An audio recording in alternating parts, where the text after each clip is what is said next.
سبحانallah wa bihamdihi adada khalqihi wa riza nafsihi wa zinata arshihi wa midada kalimati. Allahumma salli ala Muhammadin wa ala ali Muhammad kama sallaita ala Ibrahim wa ala ali Ibrahim innaka Hamidum Majid. اللهم بارك على محمد وعلى آل محمد كما باركت على إبراهيم وعلى آل إبراهيم إنك حميد مجيد. رب اشرح لي صدري ويسر لي أمري واحلل عقدة من لساني يفقهوا قولي رب زدني علما. آمين. أعوذ بالله من الشيطان الرجيم بسم الله الرحمن الرحيم. ہم پڑھے تھے سورہ بقرہ، اس کا تیسرا رکوع ہمارا کمپلیٹ ہو چکا تھا. آگے ہم نے یہاں تک پڑھا تھا قالوا سبحانک لا علم لنا الا ما علمتنا انک انت العلیم الحکیم. جب اللہ فرشتوں نے کہا کہ اے اللہ تو خلیفہ بنائے گا زمین میں، جو تیرا جو ہے دنیا میں جا کے فساد کریں گے، ناحق خون بہائیں گے، تو انہوں نے کہا کہ اللہ ہم تیری تسبیح بیان کرتے تو ہیں. تو اللہ نے کہا کہ جو میں جانتا ہوں وہ تم نہیں جانتے. پھر اللہ تعالیٰ نے آدم علیہ السلام کو تمام جو ہیں چیزوں کے نام سکھا دیے، اور پھر اس کے بعد اللہ تعالیٰ نے فرشتوں کو کہا کہ ان چیزوں کے نام بتاؤ. تو حضرت جو ہے آدم علیہ السلام، فرشتوں نے چیزوں کے نام نہ بتا سکے. حضرت آدم علیہ السلام کو پھر بلایا گیا، کہا گیا کہ ان چیزوں کے نام بتاؤ، تو انہوں نے فر ان چیزوں کے نام بتا دیے. اب یہاں پہ یہ بات آتی ہے کہ اللہ تعالیٰ نے حضرت آدم علیہ السلام کو اس دنیا کے لیے بنایا تھا، تو ان کی چیزوں کے نام بتانا ضروری تھے. اس کی ساری باتیں بتانا، اس کے اندر جو چیزیں ہونی تھی، جو چیزیں آنی تھی، ان کی چیزوں کے نام سکھانا ضروری تھا. کیونکہ اگر دیکھیں، اگر ہم کسی ورک شاپ میں جاتے ہیں تو کسی مکینک سے جا کے اس کو نام ہی چیزوں کا نہیں پتہ ہوگا تو کیا وہ گاڑی ٹھیک کر سکے گا؟ ہم ایسے مکینک کے پاس جائیں گے نا جس کو پتہ ہوگا کہ بھئی یہ گاڑی کی چیزوں کے نام پتہ ہوں گے، اور پھر اس کو ٹھیک کرنا آتا ہوگا. تو فرسٹ سب سے پہلے چیزوں کے نام ہوتے ہیں نا، پھر اس کے بعد یہ تو نہیں کہے گا یہ اس طرح کی کوئی چیز ہے اس کو یہاں پہ جوڑ دیں گے اس طرح سے، نہیں. پہلے چیزوں کے نام ہوں گے، اس کے بارے میں ناموں کا پتہ ہوگا، پھر اس کی سیٹنگ کا علم ہوگا. تو اس طرح سے اللہ تعالیٰ نے اس لیے سب سے پہلے حضرت آدم علیہ السلام کو تمام چیزوں کے نام بتائے، پھر دنیا کے اندر جن جن چیزوں نے آنا تھا ان کا نام بتایا. تو پھر فرشتوں کو جب ان کا نام آیا، پتہ نہ چلا ان چیزوں کا نام، تو انہوں نے کہا کہ اے اللہ تو پاک ہے، بے شک ہم وہی جانتے ہیں جو تو نے سکھا دیا، بے شک تو تمام حکمتوں کو جاننے والا ہے. قال یا آدم انبئہم باسمائہم، کہا اے آدم علیہ السلام، اللہ تعالیٰ نے کہا آدم علیہ السلام سے انبئہم باسمائہم، بتاؤ، خبردار کرو ہمیں، باسمائہم ان چیزوں کے ناموں سے. فلما انبأہم باسمائہم، پس جب خبردار کیا یعنی بتا دیا تمام چیزوں کے ناموں کو، قال الم اقل لکم، کہا اللہ تعالیٰ نے الم کیا نہیں، اقل لکم کہا تھا میں نے، انی بے شک اعلم میں جانتا ہوں، غیب السماوات والارض غیب آسمانوں کے اور زمین کے، واعلم ما تبدون وما کنتم تکتمون اور جانتا ہوں میں، اعلم ٹھیک ہے، اعلم کا مطلب ہے میں جانتا ہوں، ما تبدونا جو تم ظاہر کرتے ہو، اور وما اور جو تم تکتمون چھپاتے ہو، جو چیزیں بھی تم ظاہر کرتے ہو، جو چیزیں بھی تم چھپاتے ہو، اللہ اس کو جانتا ہے. یہاں پہ اللہ نے سیدھا بیان کر دیا کہ میں غیب جانتا ہوں، آسمان اور زمین کے، اللہ کے علاوہ کوئی غیب نہیں رکھتا. ہم اس بارے میں ڈیٹیل سے بات کر چکے ہیں. وَإِذْ قُلْنَا لِلْمَلَائِكَةِ اسْجُدُوا لِآدَمَ فَسَجَدُوا إِلَّا إِبْلِيسَ، اور جب قلنا کہا ہم نے، للملائکتی فرشتوں سے، لامز لی جو آ رہا ہے شروع میں، للملائکتی فرشتوں سے، اسجدوا یہ حکم کیا جا رہا ہے سجدہ کرو، لآدم آدم علیہ السلام کو، فسجدوا بس سجدہ کیا، الا ابلیس سوائے ابلیس کے. ابلیس شیطان کا نام کیا تھا؟ ابلیس. اس کے سوائے سب نے سجدہ کیا. ابا واستکبرا اس نے انکار کیا اور تکبر کیا. وکان من الکافرین اور ہو گیا وہ کافروں میں سے. اب یہاں پہ دیکھیں کہ ہم ذرا شروعات پہ آتے ہیں کہ حضرت آدم علیہ السلام کو کس طرح سے اللہ نے بنایا اور پھر کس طرح سے شیطان نے ان کے ساتھ حسد کیا. سب سے پہلے اللہ تعالیٰ نے کچھ فرشتوں کو بھیجا، پیدل پہ کہ جائیں جا کے زمین سے مٹی لے کے آئیں۔ جب یہ بات کی نا کہ میں خلیفہ بنانے والا ہوں، تو پھر اللہ نے اس خلیفہ کی شروعات بھی کرنی تھی۔ اللہ نے کیا کیا، ایک فرشتے کو کہا کہ جاؤ نیچے جا کر زمین سے مٹی لے کر آؤ۔ تو جب فرشتہ مٹی لینے کے لیے زمین پہ آیا تو مٹی کو جب اٹھانے لگا تو دوسری جو ساتھ والی مٹی تھی وہ رونے لگی اور گڑ گڑا کے کہنے لگی کہ مجھے میری ساتھی سے جدا نہ کرو، ہمارے ساتھی کو ادھر ہی رہنے دو۔ ایک پوری زمین ہے، ان میں بھی خدا بہتر جانتا ہے، ان میں بھی فیلنگ اوبویسلی ہوتی ہوں گی ہماری طرح، یعنی کہ وہ اب ہم ان کو ایکسپلور نہیں کر سکتے اس طرح سے۔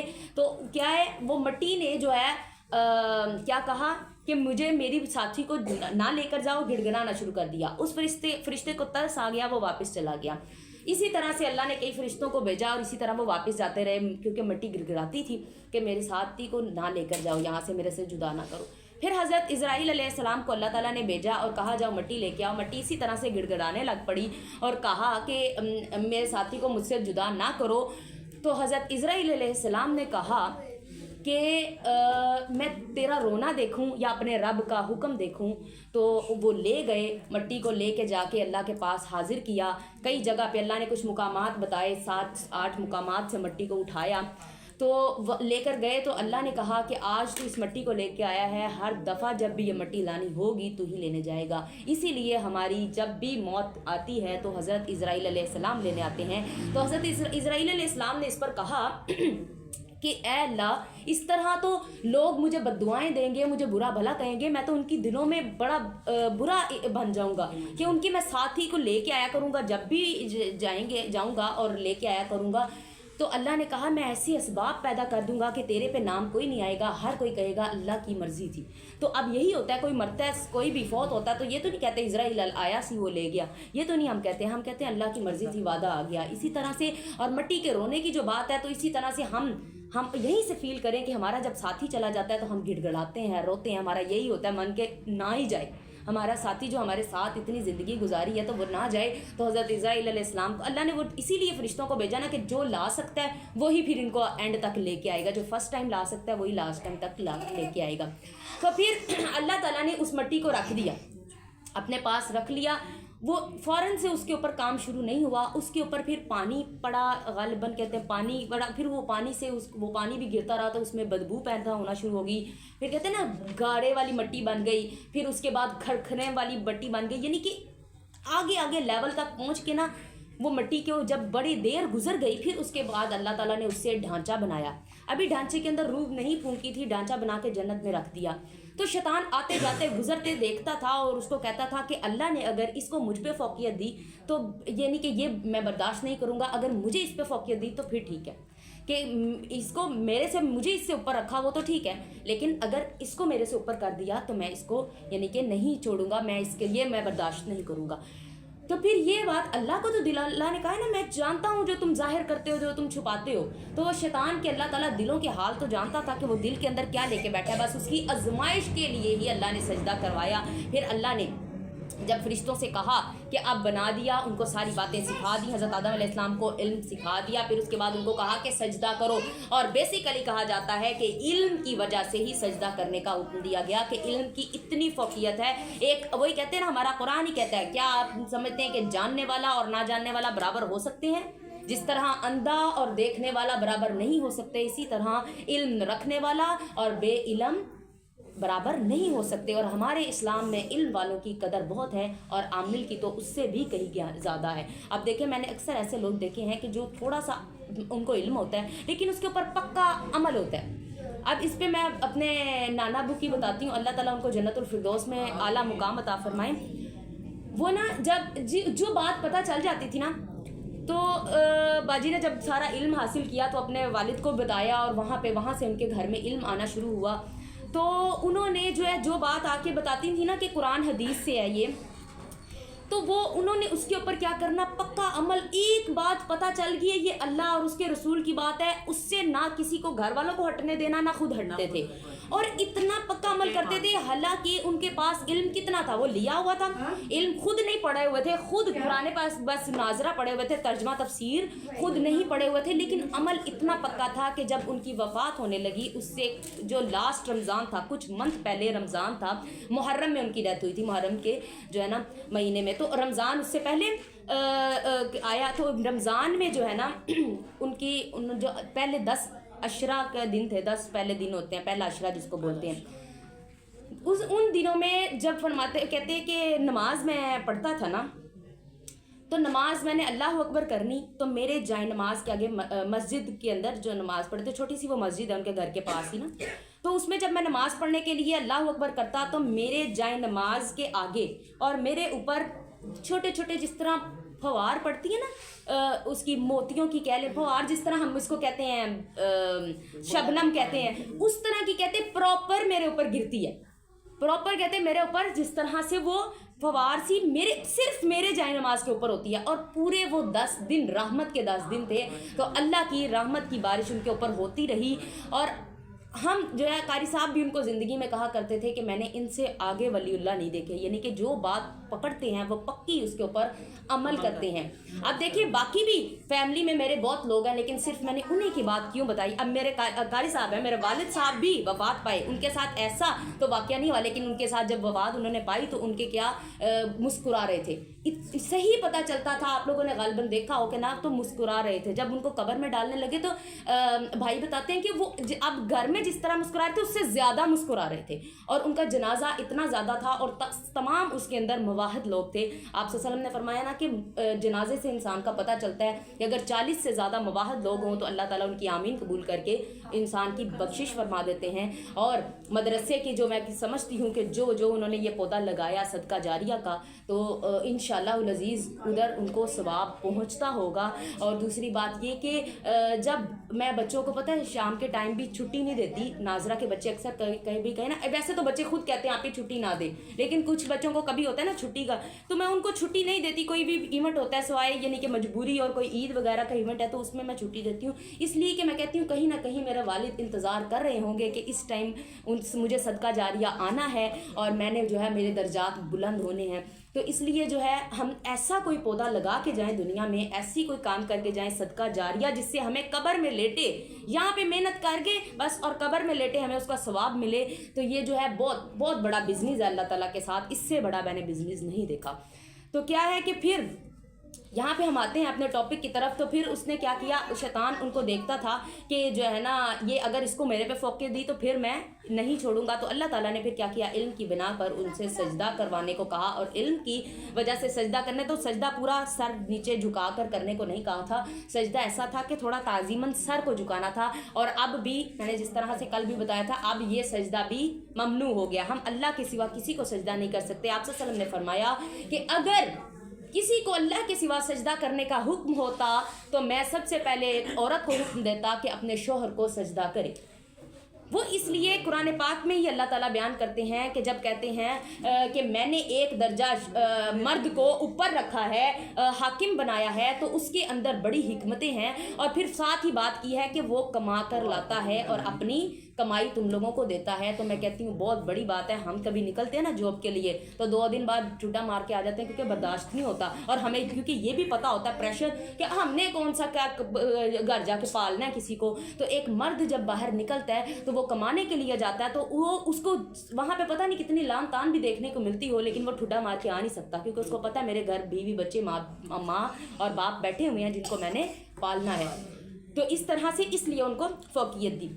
تو پھر جو ہے آگے پھر انہوں نے جو ہے کہا کہ سجدہ کرو، تو اس نے شیطان نے کہا کہ میں سجدہ نہیں کروں گا، کیونکہ مجھے تو نے آگ سے بنایا اور اس کو مٹی سے، گندی مٹی سے بنایا۔ آگے کیا ہے کہ پھر اس نے شیطان نے کیا کیا، تکبر کیا، اور اس نے کہا انکار کیا، تکبر کی وجہ سے انکار کیا۔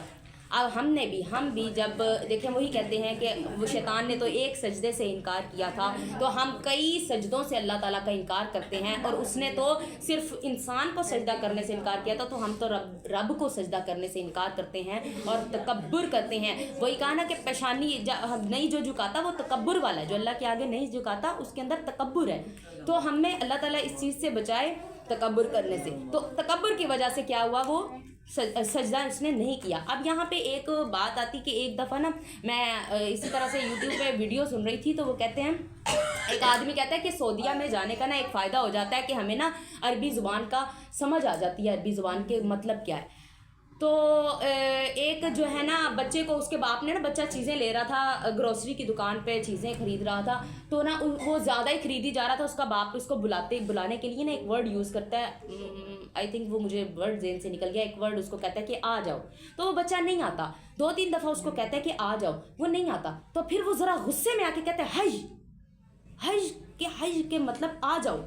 تو اب دیکھیں پہلے جو اس نے ورڈ بولا, وہ ورڈ میں آپ کو انشاءاللہ, مجھے اگر دوبارہ اس طرح کا ملتا ہے اور عربی میں کیا ورڈ ہے وہ میں پوچھ کے باجی سے بتاؤں گی. وہ مجھے ذہن سے نکل گیا کہ پہلا ورڈ کیا تھا, لیکن وہ حج نہیں تھا. لیکن جب اس کے اندر کیا تھا, غصہ نہیں تھا اس ورڈ میں کہ آ جاؤ بیٹا بس کر دو, یہ ورڈ تھا. تو دوسری دفعہ وہ کہتا ہے حج, غصے سے کہتا ہے. اس کے بیٹے کو بھی ذرا ہوا کہ میں نے اب دوڑ کے جانا ہے, میرے باپ کو غصہ آ گیا ہے. تو اب دیکھیں اللہ تعالیٰ 5 ٹائم ہمیں جو اذان دے رہے ہیں ہمارے مؤذن, اس کے اندر اللہ ہمیں کیا حکم کر رہا ہے, حج علی الصلاۃ. اس کے بعد گنجائش نہیں ہے, اس کے بعد انکار کی گنجائش نہیں ہے. حج کا مطلب ہے, اب ہم صرف اس کو کہتے ہیں آؤ. کون سا آؤ ہے کہ صرف عرب والے صحیح سمجھ سکتے ہیں, ایسے ہی ہے نا, یا جس کو عربی صحیح آتی ہے وہ سمجھتے ہیں کہ کون سا آؤ ہے, اس کے اندر شدت ہے کہ اس کے بعد انکار نہیں. تو ہم کتنا مزے سے انکار کرتے ہیں. تو ہمیں اللہ تعالیٰ 5 وقت کا نمازی بنائے اور اس میں خشوع و خضوع پیدا کرنے کی توفیق دے. جی آگے چلتے ہیں. وَقُلْنَا يَا آدَمُ اسْكُنْ, اور کہا ہم نے اے آدم اسکن رہ, انتا تو وزوجک الجنہ, اور تیری بیوی, زوجکا تیری, کا اشارہ جا رہا ہے, تیری, زوجکا تیری, جنہ بیوی جنت میں. یہاں پہ بھی دیکھیں زوج کا لفظ آیا, ہم نے پڑھا تھا ازواج ایسا ورڈ ہے جس کے اندر دل اور دماغ دونوں میچ کرتے ہوں ایک دوسرے کے ساتھ, دونوں میں سکون پایا جاتا ہو. رہ تو اور تیری بیوی جنت میں, وکولا اور کھاؤ تم دونوں. اب دیکھیں کلا کا سیگا کس پہ آ گیا, قالا تھا نا, ہم نے پڑھا 2 لوگوں نے کہا, اس طرح لا جو آ گیا 2 کے لیے, تم دونوں, من ہا, اس سے جنت کی طرف اشارہ ہے, ہا کا اشارہ جنت کی طرف ہے. جنت کو مؤنث کہا گیا ہے, جنتن ہے نا, مؤنث کے کی شکل پہ. منہا اس سے, راگدن وافر مقدار میں, حیث شئتما جہاں سے تم چاہو, یعنی اس میں کھاؤ وافر مقدار میں, جتنا مرضی کھاؤ جہاں سے تم چاہو. ولا اور نہ, تقربا تم دونوں جانا. اب دیکھیں نا تقربا, اس کے سیگے یوز ہو رہے ہیں, 2 کے تثنیہ کے سیگے یوز ہو رہے ہیں. ہاذہ الشجرۃ, اس درخت کے پاس, ہاذہ شجرہ, شجرہ بھی کیا ہے, شجرہ تھا, یہ جو ہے میں نے بتایا تھا گول تا آ جائے گی تو پتہ چل جائے گا کہ مؤنث کا صیغہ ہے, مؤنث کی بات ہے. تو درخت کو عربی میں مؤنث کے لیے یوز کیا جاتا ہے, ہاذہ الشجرۃ, اور مؤنث کے لیے ہاذہ لگتا ہے, اور مذکر کے لیے ہاذا. ٹھیک ہے, ہاذہ الشجرۃ, اس درخت کے, فتکونا من الظالمین, پس نہ ہو جانا تم دونوں ظالموں میں سے. اب دیکھیں یہاں پہ اکثر مفسرین اس کا یہ کہتے ہیں کہ دیکھیں اب اللہ تعالیٰ نے جو ہے ان کو جب کہا کہ یہ پھل نہ کھانا, تو دراصل ان کو وہ پھل کھلوانا تھا. اللہ نے وہ والا پھل ان سے کھلوانا تھا, اس وجہ سے ان کو کہا کہ وہ پھل نہ کھانا. انسانی فطرت ہے, جس چیز سے روکا جائے وہ اس کی طرف لپکتا ہے. اب اگر اللہ کہتے کھاؤ پیو جہاں مرضی رہو, نہ اس درخت کی طرف کہتے, تو وہ یقیناً اس درخت کے بارے میں سوچتے بھی نہ. اتنی ہزاروں نعمتیں تھی, تو وہ ایک درخت کی طرف ہی ان کا کیا خیال جانا تھا. تو دراصل اس درخت کا اسپیسیفک نام لے کے تو ان کے ذہن میں کوئی چیز کو کھٹکھٹانا تھا کہ بھئی اس کے بارے میں کوئی ہے مسئلہ. انسان کی فطرت ہے, جس سے اسپیشلی نام لے کے کیا جائے نا, اس کی کھوج کرتا ہے, اس کے بارے میں وہ کام کرتا ہے کہ پتہ نہیں کیوں مجھے روکا گیا, اس کے پیچھے کیا وجہ ہے. تو پھر اب جب شیطان نے ان کو پھسلایا, آگے آ کے آیت میں آتا ہے کہ شیطان نے پھسلایا, تو شیطان نے کس طرح سے پھسلایا کہ شیطان ان کو آ کے کہتا ہے, وہ دیکھتا ہے کہ یہ تو بڑے موجوں مستی میں ہے, مجھے تو نکال دیا گیا, میں دھتکارا گیا. اللہ تعالیٰ نے کہا نا شیطان تو دھتکارا گیا قیامت تک کے لیے, جب اس نے انکار کیا. اور اس نے کہا کہ اللہ نے کہا نا جنت سے نکل جا, یہاں سے دفع ہو جا, دور ہو جا. تو اس نے کہا کہ میں جو ہے یعنی کہ میں تب مجھے اتنی مہلت دے دے اللہ تعالیٰ کہ میں تیری مخلوق کو بھٹکاتا رہوں اور میں اس کو جو ہے نا قیامت تک آنے تک اس کو جو ہے نا برے کام کرنے کے لیے اکساتا رہوں. تو اس نے اللہ تعالیٰ نے کہا ٹھیک ہے تمہیں میں مہلت دیتا ہوں, لیکن جو تیری بات مان کے آئیں گے میں تجھے اور ان کو سب کو جہنم سے بھر دوں گا, لیکن میرے بندے ہیں جو ان کے پاس تو سامنے سیاہ, پیچھے سیاہ, دائیں سیاہ, بائیں سیاہ, اوپر سے میری رحمت آئے گی. سبحان اللہ. اللہ تعالیٰ ہمیں ایسا بننے کی توفیق دے کہ شیطان چاروں طرف سے آ رہا, اوپر سے ہمارے اوپر اللہ کی رحمت نازل ہو رہی ہو. تو پھر اللہ کہیں کہ یہ دیکھ یہ میرے بندے ہیں. تو پھر کیا ہے کہ اس کو جو ہے شیطان آ کے کہتا ہے, جب پھسلایا اس طرح سے آ کے کہتا ہے کہ دیکھو تم لوگوں کو جنت میں تم لوگ ابھی تو نا کتنے مزے کر رہے ہو, تو اللہ تعالیٰ نے نا تم لوگوں کو ادھر سے نکال دینا, تو یہ درخت کھانے سے اسی لیے منع کیا کہ تم لوگ سدا ادھر نہ رہ جاؤ, جب یہ تم درخت کھاؤ گے نا اس کے بعد تم نکالے ہی نہیں جا سکتے یہاں سے. اب ذہن میں ایک وسوسہ ڈال دیا, ہاتھ پکڑ کے تو نہیں لے کے گیا تھا وہاں پر, وسوسہ ڈال دیا, اب ان کے دل میں ہو گیا. تو حضرت جو ہے نا اماں حوا علیہ السلام فرماتی ہیں, کہتی ہیں کہ دیکھیں کہ ہم نے یہاں سے جانا نہیں ہے, ہم نے ادھر ہی رہنا, کھا لیتے ہیں, کیا چکھ لیتے ہیں, کوئی بات نہیں. وہ کہتے نہیں اللہ نے منع کیا, کہتے پھر ہم یہیں پہ رہیں گے نا اللہ کے پاس, دیکھو نا ہم کسی اچھے کام کے لیے کر رہے ہیں نا کہ ہم یہیں پہ سدا رہیں گے. تو یہ چیز کہ پھر انہوں نے چکھ لیا تو فوراً ان کے کپڑے جنتی اتر گئے. تو پھر ان کو کہا گیا کہ اتر جاؤ تم یہاں سے. پھر انہوں نے جنت کے پتوں کے ساتھ اپنے آپ کو ڈھانپا, جو ہے نا اسی لیے سٹارٹ میں انسان پتوں سے اپنے کپڑے بنایا کرتا تھا.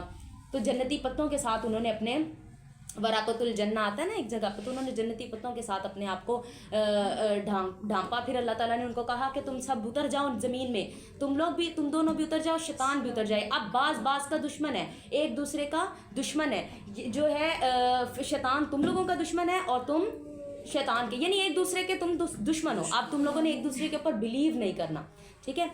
آگے فَأَزَلَّهُمَا الشَّيْطَانُ, بس پھسلا دیا ان دونوں کو. فَأَزَلَّهُمَا, ہما کا سیگا دو کے لیے, ہما, ہا ہما ہم, دو کا سیگا آ گیا, ٹھیک ہے. شیطان نے انہا ان دونوں کو, فَأَخْرَجَهُمَا, پس نکلوا دیا ان دونوں کو, مما, اس سے, کانا تھے, فیہی, اس میں, اس سے ان کو نکال دیا جس میں وہ تھے, یعنی کہ جنت سے. وَقُلْنَا اهْبِطُوا, اور کہا ہم نے ان سے, اہبطوا, اتر جاؤ, بعضکم لبعض, بعض تمہارا بعض کا عدو دشمن ہے, یعنی کہ تم ان کے دشمن اور وہ تمہارا دشمن. وَلَكُمْ فِي الْأَرْضِ مُسْتَقَرٌّ وَمَتَاعٌ إِلَىٰ حِينٍ, اور وَلَكُمْ, اور تمہارے لیے, فِي الْأَرْضِ, زمین میں, مستقرٌ, ٹھکانہ ہے, وَمَتَاعٌ, فائدہ ہے, إِلَىٰ حِين, ایک وقت مقرر تک. اب یہاں پر اللہ تعالیٰ نے ہمیں, دیکھیں اکثر کہتے ہیں نا کہ جنت میں ہمارے والدین نے جو ہے آدم علیہ السلام اور اماں حوا نے ایک غلطی کی, اس کی سزا ہم یہاں پر بھگتنے آئے ہیں. لیکن دراصل اللہ تعالیٰ نے, میں نے جو بتایا کہ اللہ نے اس طرف ہمارا ذہن لگانا تھا کہ یہ جو ہے نا ہمارے جو ہے ماں اور باپ کا جو ہے, ہم وہیں سے آگے نسل ہے نا, تو ہمارے اصل والدین جو ہیں حضرت آدم علیہ السلام اور اماں حوا ہے. اور آگے اللہ تعالیٰ قرآن پاک میں فرماتا ہے نا کہ میں نے گروہ تمہارے الگ الگ اسی لیے بنا دیے کہ تم نے ایک دوسرے کو پہچان کر لو. یعنی کہ اب دیکھیں نا, اب سارے ہم اگر بہن بھائی ہو جاتے تو پھر کہاں پہ کیا رشتے بنتے, آگے کس طرح سے ہم ایک دوسرے کی پہچان کرتے, تو وہ سارا سسٹم خراب ہو جاتا. اور اللہ تعالیٰ نے پہچان کروانے کے لیے فیملی سسٹم جو ہے سٹارٹ کیا. تو پھر کیا ہے, اللہ تعالیٰ نے کہا کہ تمہارا ایک ٹائم کے لیے فائدہ ہے, یہاں پہ جاؤ, اچھے کام کرے گا. جو پہلے اللہ تعالیٰ نے بتایا, پچھلے رکوع میں ہم نے جس طرح ڈسکس کیا کہ اللہ نے پہلے بتایا کہ جو نیک کر کے آئے گا کام وہ تو جنت میں رہے گا, اور پھر جو برے کام کر کے آئے گا وہ جہنم میں داخل کر دیا جائے گا. تو ہمیں ایک وقت کے لیے فائدہ ہے, اور یہ بات ذہن سے نکال دے کہ ہم یہاں پہ دنیا کے اندر صرف آسائشیں پانے کے لیے آئے ہیں. اگر اللہ نے کسی کو زیادہ دیا ہے, اگر دیکھیں نا ہم اس طرح سے, میں نے اس دن بات کی تھی غصے والی, اور کسی کوئی نرم ہے, اللہ تعالیٰ نے کسی کو نرم فطرتاً بنایا اور کسی کو غصے والا بنایا ہے, تو وہ بھائی شکوہ کرنے لگ پڑتا ہے کہ یہاں پہ بیلنس تو ہے ہی نہیں. تو میں نے یہ بات بڑی اچھے سے ایکسپلین کر دی تھی, اگر آپ لوگوں کو یاد ہو. تو آگے ایک اور جگہ پہ ہم ڈسکریمنیشن آتی ہے, تو وہاں پہ ہم بات کرتے ہیں, اللہ تعالیٰ سے شکوہ کرنے لگتے ہیں کہ اللہ میں پیدائشی غریب ہوں اور فلاں بندہ پیدائشی امیر ہے. اب کیا یہاں پہ اللہ کو بہتر پتہ ہے کہ کس سے میں نے کیا کام لینا ہے, کس سے کیا کام نہیں لینا. یہ ہاں میں آگے جو اپنی آسائشوں میں پڑ جاتے ہیں. اب جس طرح سے اگر دیکھا جائے کہ ایک گورنمنٹ جاب ہے, ٹیچر کی گورنمنٹ جاب 17ویں گریڈ کی اگر ہے, تو وہیں پر ایک اگر فوجی ہے 17ویں گریڈ کا, اگر فوجی ہے اور ایک ٹیچر ہے, دونوں کے گریڈ سیم 17ویں ہیں, لیکن